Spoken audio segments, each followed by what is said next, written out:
Her city council. Here's what she said last night at a town hall.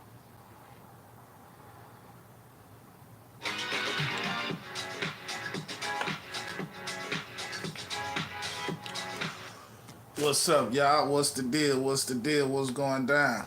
This is a time where community needs to jump in, and we all need to do what we can in our space, in our lane, to protect our city, and to protect our autonomy, to protect our home rule, and get to the other side of this guy, and make sure we elect the Democratic House so that we have a backstop to this authoritarian push.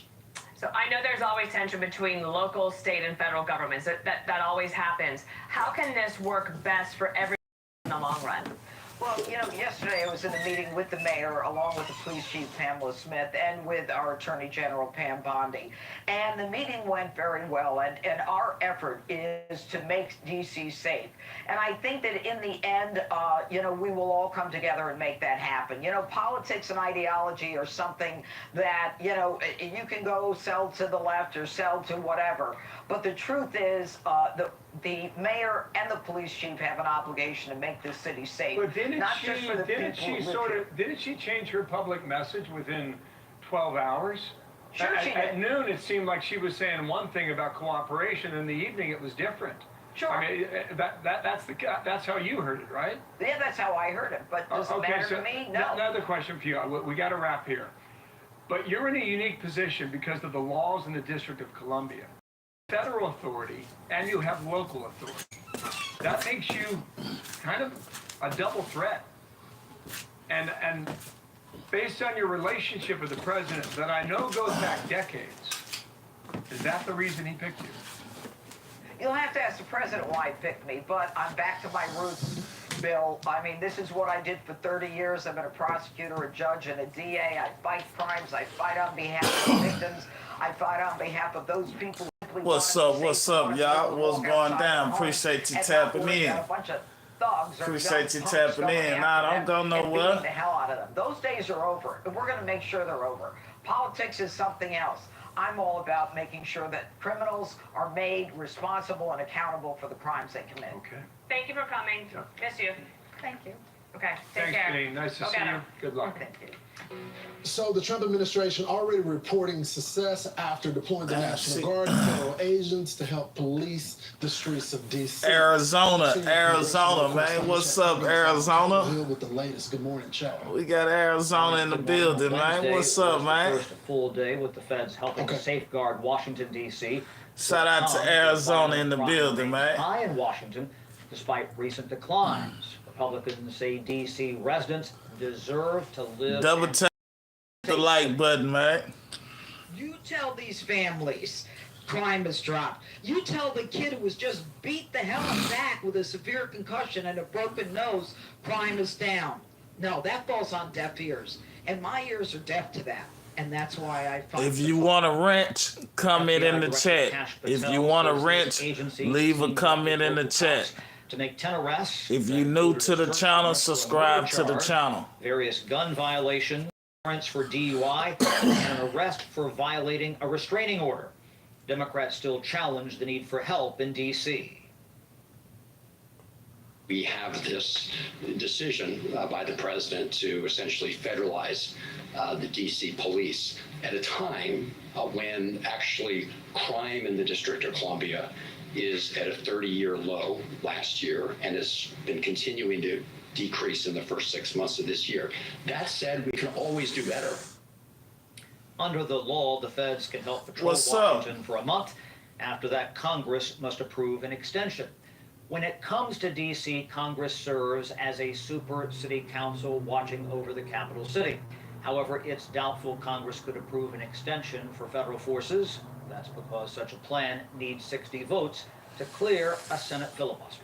Lawrence? Good copy. Thanks, Chad. The first day of President Trump's D.C. police takeover yielding nearly 24 arrests, and that includes suspects wanted for murder and gun crimes. Meanwhile, Shout out to these white folks, man. She is somewhat blasting the crackdown. She calls the deployment. Shout out to these white folks, man. And disturbing. Also, Dana, the mayor and other Democrats pointing to numbers that show D.C. crime at a What's up, 30-year y'all? low. But top Appreciate DC y'all coming through, man. Hero, fresh out the job, less concerned with stats, she says, and more concerned. Double tap the screen, hit the like button, turn us up on the lights.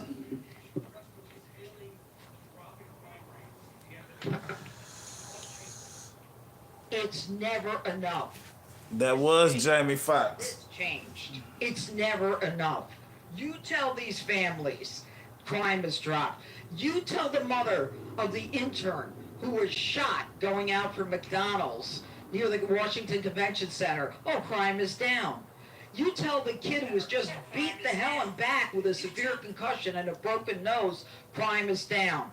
No, that falls on deaf ears. And my ears are deaf. I appreciate y'all coming through here, man. Appreciate y'all coming through. Yeah, man. What y'all feel about her, man? How y'all feel about that lady, man? What's happening thus far? I do not. Hey, if you drop a comment in the chat, man, I'm giving everybody wrenches, man. I need y'all to double tap that screen and hit the like button and subscribe to my channel. Control over the D.C. Police Department unless Congress steps in and extends it. But both the House and the Senate have to agree. Now, National Guard troops took to their posts last night, patrolling the streets and neighborhoods of the nation's capital. No major incidents that we are aware of overnight. Things seem to go. Subscribe to my main channel. He say, no doubt, I'm at the highest, sipping the 4 and the 8. Federal agents from the FBI, the ATF, Park Police, National Guard, and officers from the Metropolitan Police Department. Joining her, U.S. Attorney Jeanine Pirro for District of Columbia, Police Chief Pam Smith, and the heads of the ATF and U.S. Marshals. Pay for live sports for just one day and not the whole month. Sling lets you do that. I wish I could finish one sentence without some man. Any other wishful thinkers? Hey, subscribe to my main channel, Antoine Block. I got my main channel in the chat, Antoine Block. You leave your home. Y'all subscribe to my main channel. Your family. There's no ordinary day in what you do. And thank God for all of you and for what you're doing for DC, for our country and our world by keeping us safe. We're here for you. We're here for you 24/7. Yesterday, Bondi FBI Director Kash Patel and others met with D.C.'s Mayor Bowser and the city's police chief to discuss a transition plan that gives DOJ temporary control over the department. I think it's something that is doable. We know that we have to get illegal guns off of our street. Mayor Bowser not a fan of using the National Guard. Her response, though, has been somewhat measured over the past few days. She held a virtual town hall. I appreciate you, Wayne. Appreciate you, Wayne. Yeah, I need y'all to come over there to my other channel, man. When I go live, man, I'm gonna introduce y'all to some new characters on YouTube, man. We don't have neighborhoods that should be closed. More so than other critics of the move who insist the president. Yeah. Appreciate y'all coming through. Yeah, I'm telling y'all, man. Y'all fuck with me. The president I'm about to be the next biggest YouTuber you can ever think about. And y'all gonna be right here with me. We all gonna be together. Congress could authorize an extension. It's unclear, though, if that's going to happen, Bill. Hey, David, thank you for that. Talk to you throughout the day here. David Spunt, D.C., thank you. Dana? And we want to bring in Charlie Hurd. Of course, he is the host of Fox and Friends Weekend, and want to get your take on it, because you're a D.C. guy, meaning that not you're a D.C. guy, but you've lived there for a long time, and you know it very well. You've worked there. Joe Scarborough had this to say. Cars and bikes stolen, yeah. I know. And trees, don't You forget say trees. 15 people and dropping. From the journalist down there. Watch here. Don't be no hater, bro. What you want to wrench? You know, I actually heard a reporter. How long do you want to wrench, bro? When this has happened, going, well, you know, if he doesn't overreach, this is actually a good thing for quality of life, et cetera, et cetera, et cetera. Because D.C. right now, I had this happen to my family, and I had that, and they go down the list, and then saw him tweet something completely different. So. D.C., there has been a problem in D.C. I mean, at least he's calling him out on it. Yeah, and I think it's kind of interesting because, of course, nobody knows the depth of the problem more than those of us in the media who have worked in D.C. and lived in D.C. for a long time, because we have Yeah. endured a lot of Yeah, crime. lightweight too short, everybody man. knows somebody that has been held up, has been mugged, has been, and of course we all know It's people too early in the morning, man, to be far hating, worse man. things. Personally, we know, and so it's kind of interesting, and I do think that one of the reasons that the White House press conference the other day was so jam-packed is because, on a personal level, so many people who cover the political news are deeply invested in this, and they are kind of curious about it. I think it's interesting that the immediate reaction from Democrats is to object to it, and you do have to kind of wonder, because, of course, if they, it wasn't that long ago that these same people were talking. Man, I appreciate y'all pulling up, man, coming over here and rock out with me, man. If y'all see that channel, Antoine Black in the chat, man. Antoine Black, I need y'all to subscribe to Antoine Black, man. We monetized over there. We go live over there. We talk about different topics and stuff, man. We really be doing our thing over there, man. So y'all subscribe over there to Antoine Black. About wanting to make D.C. a state because you would assume because they want to help the place. But I don't think that's what they're interested in. I think at the end of the day, they're just interested in making D.C. a state because they want the power, but they don't really have any solutions to fix any of it. And Donald Trump comes along and says, hey, I'm going to try this. It's something different for sure, and maybe he'll have some success. Charlie, what do you think of this story about the crowds on demand? Literally renting people for the day or for the evening. That's up 400% in terms of paid protester requests. That's Washington, D.C. I assume they come from Northern Virginia or parts of Maryland. What do you know about this, and will we see them? Life is pretty smart. But when it's time to eat, suddenly you feel out of sync. Refresh your routine with Factor. Chef-prepared meals delivered with a tap, ready in 2 minutes. Eat smart with Factor.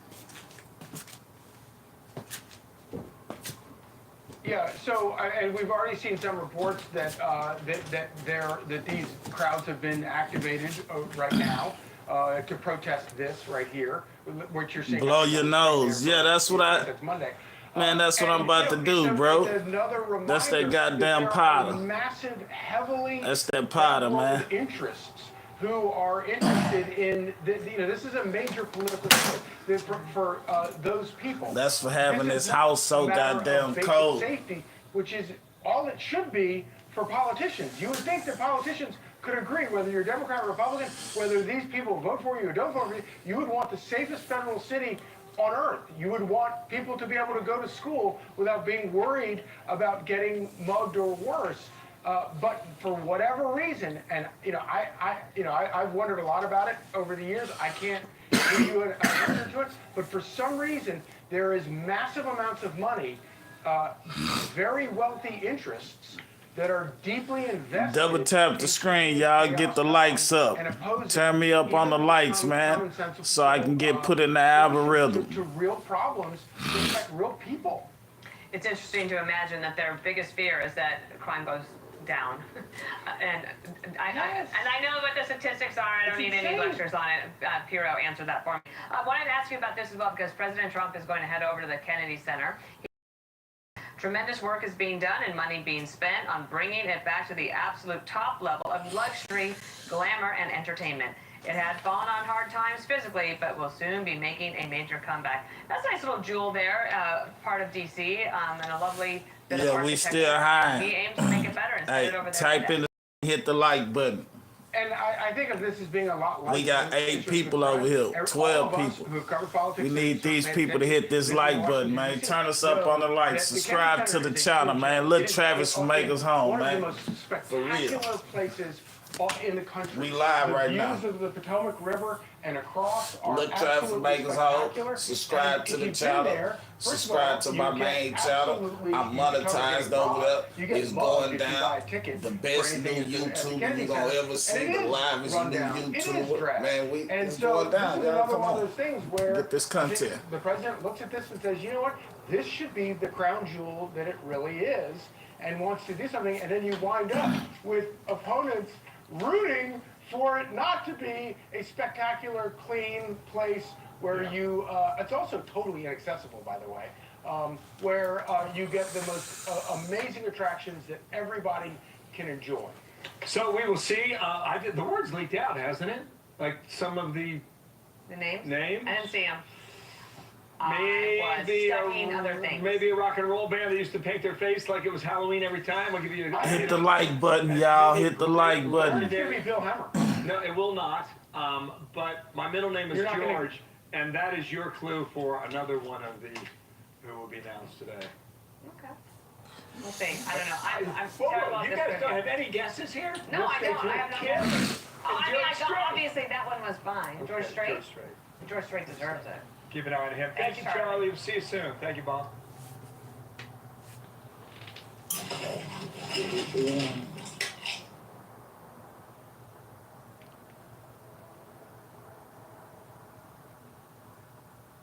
Westmore to the program. Good morning, Governor. Thanks so much for joining the program. Good morning. Thanks for having me. Well, Governor, I'm so glad you decided to come on the program. I know you care about your community, and I care about mine as well. And I'm hoping that we can get to some resolutions on how we can come together to make this happen. I want to bring you to one of your cities in your state. And DC. We know the actions that the president is taking right now. When you look at the numbers right now, the most dangerous city, Baltimore is number 4 of that. And when it comes to the murders, it's number 3. Now, I know you have been surging resources to Baltimore, investing in the police there, but you don't like the actions that the president is taking right now. Why? Well, you know, when I came in, I said... Yeah, I was just live earlier, man, but they wasn't doing nothing. They wasn't pushing my live through the algorithm. Before I became governor, for the 8 years before I became the governor, Baltimore City went 8 straight years of 300 We live right now. The year before I became the governor, Baltimore City averaged This the about governor in homicide a day. Baltimore, And I a said, I black refuse to man. be a governor who's going to spend my time offering eulogies and giving thoughts and prayers, that we actually need to have resources and coordination that was going to help to fundamentally address the problem.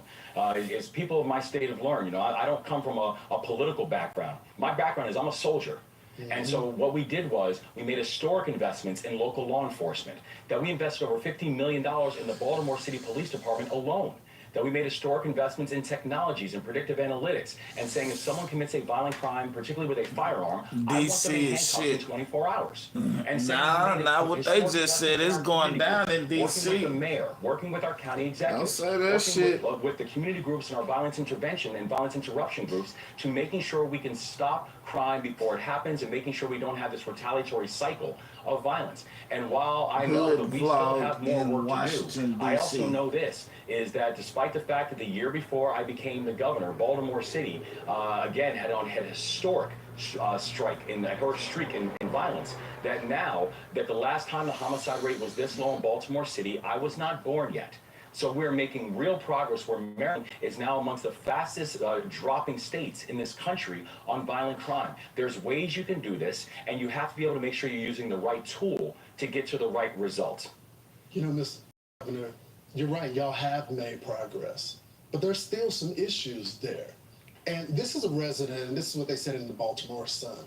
A 77-year-old woman from Curtis Bay who asked to remain anonymous due to threat levels she's received from drug dealers on her block compared the morning drug traffic to fast food drive-thru. When a real estate agent assessed her property about a month ago and a half, she said that the agent told her he can't sell this house with that, referring to the 10 or 12 people involved in the drug market, loitering across the street. What's the deal? What's the deal, y'all? Double tap the screen, hit the like button, man. The mayor responded this way. Subscribe to the channel. I'm sure you read the article in the Baltimore Sun yesterday talking about how so many Baltimore residents don't recognize their neighborhoods anymore. What do you say to those residents of Baltimore who may think that citing falling crime statistics crosses over some of the harsher day-to-day realities and needs that they have to their lives in Baltimore, need for things to change even further in terms of just regular drug trafficking? With a thirst for the outdoors and true adventure, looking to experience 2 of the hot Yeah, so we're only having that discussion because the president's having that discussion. And this, I want to be very clear. I didn't read the Baltimore Sun article. I don't read it because they're a part of the president's propaganda machine. So I know people go back and forth and the politics and Donald Trump and all this, but this is what the locals are saying. This is not some partisan thing. Well, I mean, my heart breaks for that woman in Curtis Bay. And it breaks for anyone who does not feel safe in their own neighborhoods and in their own communities anywhere in the state of Maryland. And I think the people of the state of Maryland know and have seen through our actions that the number one priority that we have is making sure that people can feel safe in their own neighborhoods, in their own communities, and in their own skin. That we're making sure that people who commit crimes, that they are held accountable for the crimes that they commit, but also that we're improving better systems that are making sure that they are also it's going down in Baltimore. Rehabilitation. That's what a nigga need to be at. Into the community. A nigga need to be out there putting that screwdriver to work. And so whether it's a person in Curtis Bay or whether it's a person in Catonsville, they know that their governor is prioritizing their safety. Pardon my interruption, Governor, but the people of D.C. feel the same way. The people of Philly feel the same way. I'm just curious why you're being so critical of the administration trying to solve this problem. Is it the process that you don't like? Because it looks like they're doing the same thing that you're doing, which is surging resources to the city. It's because I'm proud to be the 63rd governor of the state of Maryland. And I'm honored to be the appreciate y'all coming through, man. Double tap the screen, hit the like button. With the remarkable men and women who have raised their hand. These citizens don't be no hater, man. Turn me up on the subscribers too, man. Make sure y'all subscribe, man. The people who, in times of emergency and in times of crisis, that I have the unique authority and the unique ability to mobilize them, and where I have done so as the governor of the state of Maryland, whether it is historic floods that we've seen in Western Maryland, or whether it's the fact that I still currently, right now, have men and women who are deployed overseas doing operations. This is something that I take very seriously, particularly as someone who's worn the uniform, particularly as someone who's had to say goodbye to my family, particularly as someone who has had to trust the judgment of the commander-in-chief, knowing that the decision that they made was one that had not just the best interests of the national security in mind, but the best interests of me and my family. And so all I'm saying is this, is if we want to have a serious conversation about violent crime, we can have a serious conversation about violent crime. And I would love to be able to share the multitude of things that we are doing in the state of Maryland, where we are surging support for local law enforcement, surging support for predictive analytics and technologies, surging supports for community groups, and allowing more supports for the mayor and the county executive and the people on the ground doing the work. And we were able to receive some really encouraging and historic results in Baltimore and around the state of Maryland. And I never once had to mobilize. Subscribe to the channel, man. Subscribe to the channel. If you haven't hit the like button, hit the like button. I got a backup channel in the chat. Subscribe to the backup channel. Hit the like button. Turn us up on the likes, man. Don't be no hater, man. At the National Guard in order to accomplish those feats. Governor, it's a different war now. There's more brothers dying here in these cities than overseas. So isn't it fair to have them there? And it's Democrats that agree with this measure. Don't take my word for it. The local cop there, the police chief, agrees with this. The mayor of the city agrees with this. And it's because people that look like me and you are dying.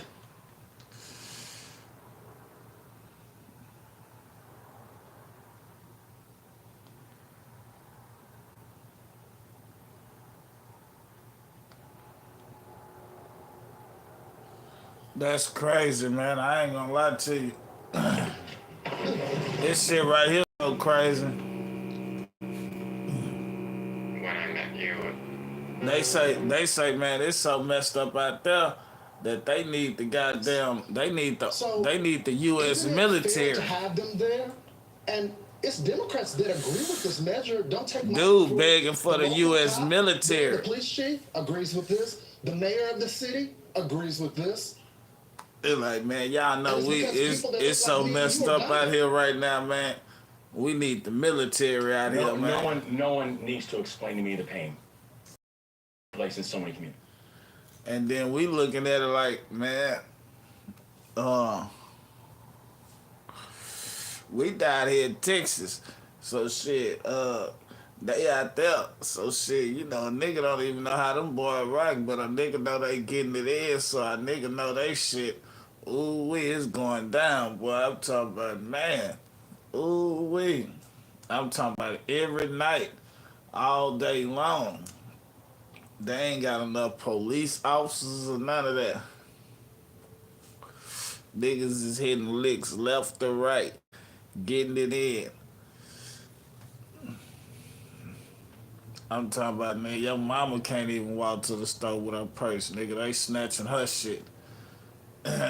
Your mama purse done been snatched a couple of times, nigga, down there in Baltimore. You talking about a recession. I'm talking about, man, you got whole communities down there that's fucked up. You know what I'm telling you? Ain't nobody in the community got no money. Like, nigga, everybody poor. Even the old folks. Yeah, they just talking. That's all they doing. They just talking.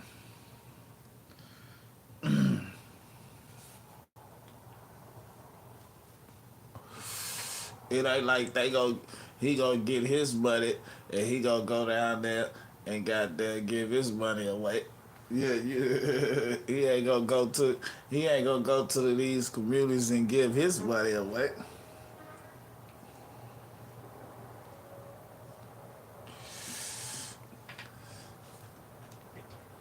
No one needs to explain to me the pain that is taking place in so many communities, urban, rural, and suburban, who are being besieged by this issue of gun violence, who's being besieged by this issue of chronically and generationally not feeling safe inside of your neighborhoods. And it's the reason that we have made it our top priority to make sure that people are feeling safe. But I can tell you right now, what people want more than anything in those communities is they don't want performative, they want performance. Right? They're not looking for someone to walk around with military fatigues and a big gun. They're looking for someone who actually understands how to make people feel safe and how to make people actually safe in their communities. Our National Guards are not trained for this. I'm very specific about my role as Commander-in-Chief of the Maryland National Guard, and we know the missions that they are trained for, and municipal policing is not one of them. So I'll tell and you so this. we want to be serious about making people safe. Let's actually do the things that make people safe. I hear you, Wade. I hear you, Wade. Two things. I would ask you, this is going to be only for 30 days. Jake, I hear you. So let's see the results. We need if the Jesus. results are true, then we stay with it. But I would also ask you, can I come to Baltimore with you? I want to visit the community with you. I've been there many times. We'll walk the block together, and we'll figure out all the programs that you have suggested. I would love to meet all of them. But I also want to see the metrics as well. I want the impact to be there, and I hope you'll take me up on that offer. I would be honored to take you up on that offer. We are walking our streets all over the state all the time, and I also know that when you look at the cost of this National Guard deployment, we also have to understand that to it, not just a financial cost, but also an opportunity cost, because when we have real tragedies and real disasters that our National Guard has to respond to, they're not going to be able to because they are currently doing municipal policing operations, and that's not right. I gotta go, Governor, but there's a disaster happening right now, and we gotta focus on the crisis right now. All right, brother. I'll see you soon, Governor. I appreciate the time. That nigga say we need y'all, man. Stop playing. Officially deployed in Washington D.C. overnight. That nigga say, man, we need y'all. Stop playing. But they will not be acting as direct law enforcement officers. They say, man, we need y'all. You know, I understand what you saying, but hey, man, if y'all don't come down here, man, shit, all the old people gonna be gone. It ain't gonna be no more grandmas and grandpas, shit. It ain't gonna be no more aunties and uncles, shit. Everybody just gonna be cousins. It ain't gonna be nothing but the cousins left. Oh, shit. Defense Secretary Pete Hegseth explained on Monday with Laura. Stop giving conservatives free gold Trump survivor coins! Starting this month, the 17 Title 32, which is the authorization they'll be using, they have broad latitude, but they're not going to be involved in law enforcement functions. But there's also the application of common sense. We're not going to have National Guardsmen sitting there like this, seeing a crime committed and not do something about it. You can help somebody, interdict, temporarily detain, like we did in Los Angeles, and hand over to law enforcement. Those are the types of things the National Guard can be trained to do. Right, and just their presence should be a deterrent. Let's bring in former National Guardsman and political strategist Chuck DeVore. Chuck, if they asked you to put the camouflage on and help out in Washington, D.C., what would you be able to do? What would you not be able to do? Yeah, that's a great question. So like the Secretary of Defense said, this is under Title 32. The president is acting as if he's the governor of D.C. So he has the same authority that a state governor has in our nation's capital. Man, these people crazy. So if you're a National Guard Jake and Wayne, doing a law for real function or preventing riots or what have you, you can do whatever you're told to do. You could arrest people if you wanted to. The problem with that, Brian, is that we're not trained to make a Miranda arrest, right? So what you end up doing, as the Secretary of Defense explained, is you detain someone, you hold them until you can hand them off to law enforcement to be properly arrested and to be read their rights. So that's what we're looking at in D.C. The other thing that's why they got some niggas in there. The shortfall of police in D.C. That's why they got some niggas in there. It's about the same as the shortfall of police were in Los Angeles in 1992 when I was deployed for the 92 riots. We had 10,000 guardsmen that came in. We let y'all be the governors to take back over your neighborhood. God damn it. We didn't let y'all do it. And y'all can't even get the job done. I was still able to do the same work. Them motherfuckers can't even get the job done. God damn, we done let y'all in the building. Now, President Trump y'all been talking about shit. All y'all need is the position to do this, the position to do that. Okay, we done gave y'all the position. What's taking y'all so long? I hope that came up in discussion yesterday. Did you get some of the National Guardsmen? So just know they gonna get his ass up out of there real quick. That governor ain't gonna be that long. Do you think there's legitimate worry that they're gonna focus too much on the monuments and the tourist attractions? Yeah, so this is all. He might as well be the captain over the police department. Focused on the monuments, as you say, it still frees up D.C. Metropolitan Police to go to more difficult areas. But again, you're looking at about 1,000 guardsmen. There's about an 800 sworn officer shortfall in D.C. Here's another interesting thing, Brian. Other governors can loan their National Guards to D.C., and then they're going to fall under the command of the president. And so we can augment that pretty small D.C. Guard force of 1,000 with additional Guard members, for example, from Virginia. So two things. After 30 days, the president's got to go ask Congress to extend it if it works. Number one, if he's seeing progress but not completion, would you do that if you're the president? And do you expect, if this is successful, it go to other cities, obviously in need? Because I know in the other cities and states, you're going to need permission from the governors. Right. So this is something I predicted several years ago during the Man, I'm about to end this mug and I'm about to start another one because I'm about to bring up a hood vlog out there in Washington, D.C. So y'all come right back, bro. Come right back.